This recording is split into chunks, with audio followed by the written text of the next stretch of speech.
Kita lanjutkan hadis yang ketiga. An Ummil Mukminin, dari Ummul Mukminin. Ummul Mukminin artinya ibunda orang-orang yang beriman. Karena istri-istri Nabi semuanya adalah ibunda bagi orang-orang yang beriman. Sebagaimana dalam surat Al-Ahzab ayat 3, wa azwajuhu ummahatuhum. Dan istri-istri Nabi itu adalah ibunda bagi orang-orang yang beriman. Yakni dari sisi penghormatan dan pengagungan. Sebagaimana kita mengagungkan, memuliakan ibu kita sendiri, begitu juga kita harus menghormati dan mengagungkan istri-istri Nabi, ya, karena mereka adalah ibunda bagi orang-orang yang beriman. Ummu Abdillah, ibunya Abdillah. Ini namanya kunyah. Kunyah itu artinya nama yang didahului dengan Abu kalau laki-laki, kayak Abu Ubaidah misalkan. Nah, itu namanya kunyah. Ummu Abdillah, itu kalau perempuan didahului dengan Ummu. Dan kunyah ayyul ihwah merupakan sunnah Nabi. Termasuk sunnah Nabi adalah memiliki kunyah. Karena kunyah itu penghormatan dan sebuah optimisme. Ya, makanya para ulama mengatakan boleh seorang itu berkunyah walaupun dia belum punya istri, walaupun dia belum punya anak. Aisyah nggak punya anak namanya Abdullah, tapi dia berkunyah Ummu Abdillah. Siapa yang ngasih kunyah? Rasulullah. Aisyah pernah mengadu kepada Nabi, wahai Rasulullah, semua istrimu punya kunyah, saya aja yang belum. Kata Nabi, iktani bi Ummi Abdillah. Ya udah, berkunyahlah dengan Ummu Abdillah. Padahal Aisyah tidak pernah melahirkan seorang anak namanya Abdullah. Bahkan istri-istri Nabi nggak ada yang punya anak kecuali Khadijah, ya, dan budak perempuannya Maria Al-Qibtiyah. Selainnya nggak ada yang memiliki anak, tapi semuanya punya kunyah. Ya, bahkan pernah Rasulullah SAW memanggil seorang anak kecil dengan kunyah. Ya Aba Umair, ma fa'alan Nughair. Wahai Abu Umair, apa yang dilakukan burung Nughair? Anak kecil, dia belum nikah, Pak. Ya, belum punya istri, tapi dipanggil dengan kunyah. Nah, ini sunnah dari Nabi Shallallahu Alaihi Wasallam. Maka hendaknya bagi kita punya apa? Kunyah. Karena itu optimisme. Ya, kunyah itu optimisme. Kita berdoa, ya, walaupun masih belum punya anak, walaupun belum nemu pasangannya, optimis bahwa nanti akan nikah, nanti akan punya anak. Karena Rasulullah itu senang dengan optimis. Jangan pesimis. Ya, hidup cuma sebentar, pesimis lagi. Ya. Aisyah binti Abi Bakar Al-Qurasiyah. Aisyah, putri dari Abu Bakar As-Siddiq. Ini istri Nabi yang paling banyak meriwayatkan hadis. Wanita yang paling banyak meriwayatkan hadis, Aisyah. Kalau laki-laki yang paling banyak meriwayatkan hadis, Abu Hurairah. Abu Hurairah itu 5.000 hadis lebih. Kalau Aisyah 2.000 hadis lebih. Makanya orang-orang Syiah paling gak suka sama Abu Hurairah sama Aisyah. Kenapa? Karena sejatinya yang mereka incar adalah hadis-hadisnya. Mereka bukan menginginkan pribadinya Abu Hurairah atau Aisyah, enggak. Yang mereka inginkan sebenarnya adalah apa? Hadis-hadis.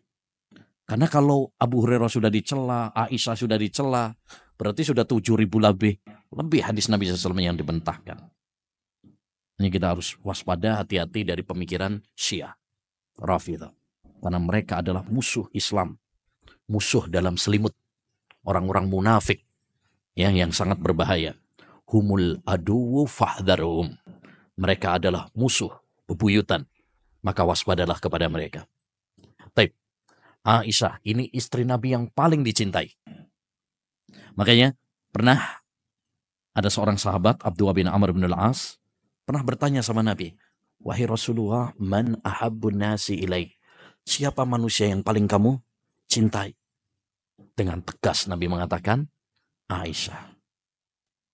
Qala wa minar rijal, kalau laki-laki siapa wahai Rasul? Abuha, ayahnya.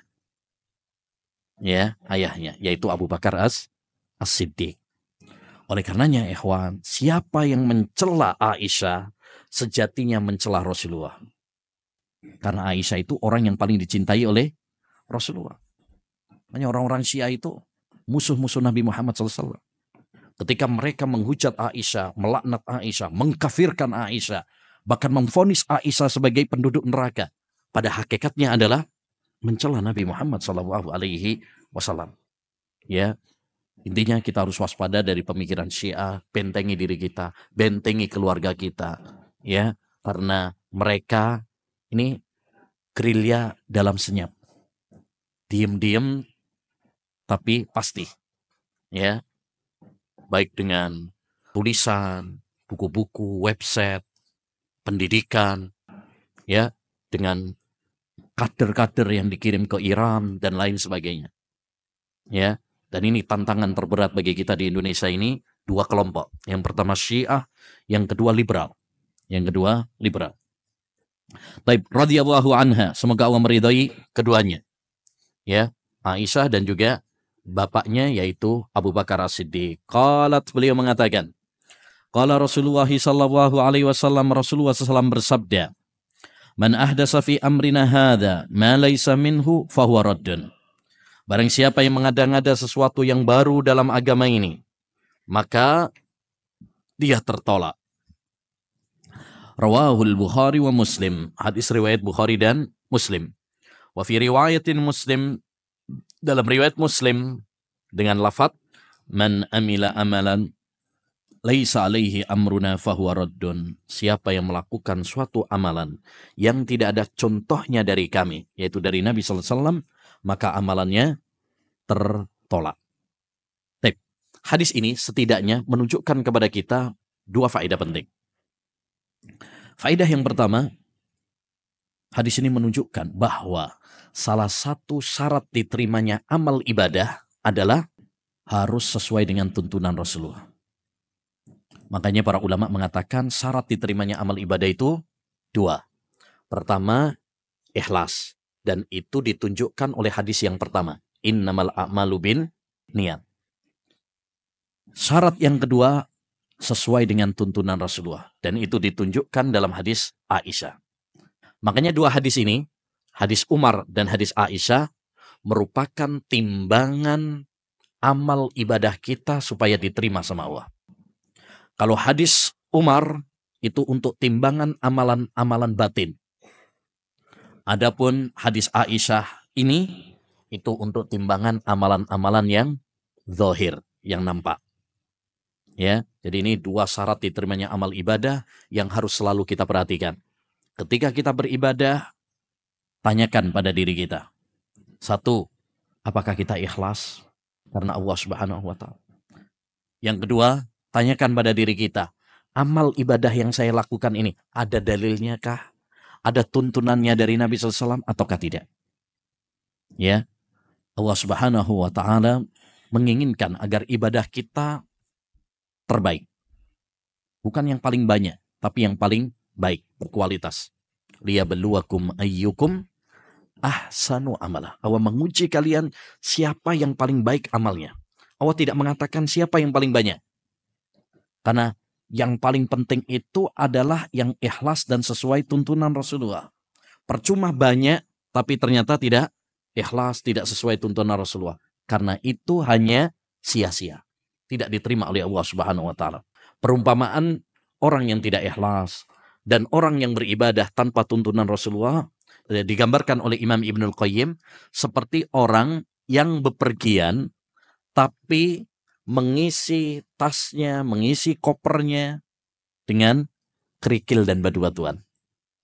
Hanya memberatkan tapi tidak ada faedahnya. Kita kalau bepergian, tasnya diisi apa? Baju, diisi jajan, peralatan-peralatan, ya kan? Ya. Dan yang nggak boleh ketinggalan HP, ces-cesan. Kalau pergi-pergi kan nggak boleh ketinggalan. Tapi kalau misalkan ada orang mudik, ada orang umroh, kopernya diisi pasir, kerikil, ya, besi, semen, ya. Ini hanya memberatkan dan tidak ada faedahnya. Ya, begitu juga orang yang beribadah tapi tidak ikhlas atau tidak sesuai dengan tuntunan Rasulullah. Capek, dia udah pegel, udah mengeluarkan waktunya, tenaganya, hartanya, tapi ternyata sia-sia. Yang kedua, di antara faedah penting dari hadis ini, qaidah. Ikhwan, saya selalu menekankan qaidah. Itu penting. Karena ilmu itu luas. Kalau kita nggak memiliki qaidah, maka lambat dalam memahami ilmu agama. Tapi kalau kita memahami qaidah-qaidah dalam agama, itu setiap permasalahan yang muncul, kembalikan kepada qaidah tersebut. Jadi penting bagi kita untuk mempelajari qaidah-qaidah. Nah, di antara qaidah yang disebutkan oleh para ulama dari hadis ini, mereka mengambil kaidah hukum asal dalam ibadah itu adalah terlarang sampai ada dalil yang mensyariatkannya. Al-aslu fil ibadat al-man'u wat tauqifu. Hukum asal dalam ibadah itu adalah terlarang sampai ada dalil yang mensyariatkannya. Ini berbeda dengan masalah-masalah dunia. Kalau masalah-masalah dunia, hukum asalnya adalah boleh, halal, sampai ada dalil yang mengharamkan, melarang. Jadi ini ada dua kaidah penting yang perlu kita fahami baik-baik. Hukum asal masalah ibadah haram, sampai ada dalil yang mensyariatkannya, mencontohkannya. Hukum masalah dunia, baik itu makanan, pakaian, ya, penemuan-penemuan teknologi modern dan sebagainya, hukum asalnya apa? Boleh, sampai ada dalil yang melarang. Dua kaidah ini diambil dari hadis Nabi Shallallahu Alaihi Wasallam, ya, terkumpul dalam hadis Nabi riwayat Ibnu Hibban. Idza kana syai'un min amri dinikum fa ilayya wa in kana min amri dunyakum fasya'nukum. Kalau urusan dunia terserah kalian. Tapi kalau urusan agama harus mengikuti tuntunan saya. Jadi kita harus membedakan mana ibadah, mana dunia. Mikrofon nggak ada di zaman Nabi, tapi ini masalah apa? Dunia. Berarti hukum asalnya adalah boleh. Pesawat nggak ada di zaman Nabi, tapi itu masalah dunia. Berarti hukum asalnya boleh. Walhasil itu masalah-masalah apa? Dunia. Dari sini dapat kita ketahui kesalahan sebagian orang. Oh, ini dikit-dikit bid'ah, dikit-dikit bid'ah. Berarti nggak usah naik pesawat, nggak usah naik mobil, nggak usah pakai laptop, naik unta aja sana. Ya, ini orang nggak bisa membedakan mana ibadah, mana masalah dunia. Nggak ada ulama kita yang mengatakan mobil itu bid'ah, nggak boleh dinaiki. Ya, pesawat itu bid'ah, nggak ada. Mikrofon bid'ah, nggak ada. Karena itu masalah dunia. Ya. Jadi ini penting untuk kita fahami bersama, ya.